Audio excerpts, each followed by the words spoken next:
guys, nandito po kami ngayon sa Pavilion Sister sa Marikina. At kasama po namin yung may-ari po ng Pavilion si Sir King po.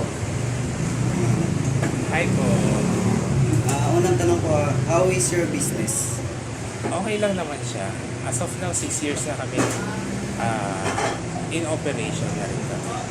So, nalagpasan na namin yung kumbaga critical months, which is for the first 6 months. Kaya ngayon, syempre hayahay na kami ngayon. Pero syempre, hindi naman lagi nasa taas kami, of course. Sometimes nasa baba rin. Pero we have to consider elastic ang ano namin. Second question po. What is your product, sir? Our main products. So our main products as of the yung signage namin target sizzlers. So meaning nasa mga sizzling. So ang focus namin ngayon is yung mga steaks. We have premium steaks and local steaks. Yun ang inaano namin. Kaya doon kami dinudumog ngayon because bukod sa affordable, iba yung lasa ng gravy namin. Yun ang number one. It's unlimited kami. Third question po. What are your process in hiring new employees? So, ang process namin for the new employees, of course, we need to have a background check una sa lahat. Yun ang number one. And of course, we don't go with the papers eh. It is the personality that counts. Yun ang pinaka-importante. Kahit na-graduate ka, kahit na ano ka, pero hindi mo kuha ang attitude mo, medyo laylo ka sa amin. Pang fourth ko na question. Do you have a training for employees? How frequent? Yung retraining namin, we have 2 weeks retraining dito sa pwesto. Para of course sa refreshment. Kasi hindi naman porket cook ka, kunwari, for example, cook ka, alam kong cook ka, pero on the other hand, iba kasi ang ways. May standards tayo dito sa natin, pwesto. Kaya kailangan mo pa rin mag-retrain from our standards.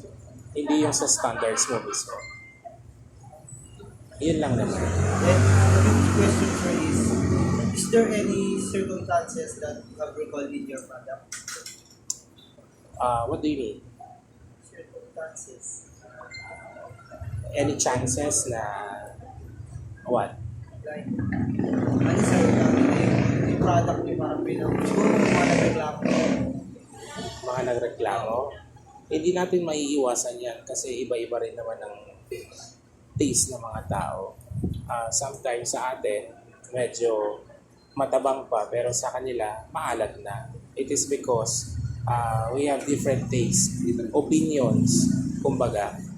Pero of course, customer is always right, so we have to adjust kung ano yung gusto ng nila. Taste nila, yun lang. The sixth question, sir, is what are your protocols to produce safe and quality product? Protocols. Of course, we need to follow the hazardous, di ba? Kailangan natin yung sanitation natin, everything. Lahat 5-0 tayo. First in, first out. Kung ano yung lumabas na na una sa production, yun ang lalabas na una rin na iluluto. Hindi tayo nag-frozen ng for how many weeks kasi meron tayong pina-follow na days lang for the quality control ng natin, product. The final question, sir, is what will you advise to those who are aspiring to build their own business? So ang advice ko lang naman sa mga baguhan na gustong gustong magtayo ng business, of course, first and foremost, it is the capital. Not only the capital, of course, the knowledge. Not also the knowledge lang, kailangan mo na aralin yung place na pagtatayuan mo. Hindi ka Jollibee, unless Jollibee ang itatayo mo or 7-Eleven, yung mga known, di ba? Hindi ka masizero. Pero pag yung mga sarili mong negosyo, kailangan aralin mo muna yung yung mga kailangan aralin. Hindi pwedeng basta may pera ka, nagtayo ka. For that, of course, you'll suffer the consequences. It's either malulugi ka or magpapalugi ka pa rin. Ganun lang. Thank you, sir. Thank you for your time. Yes, thank you so much po na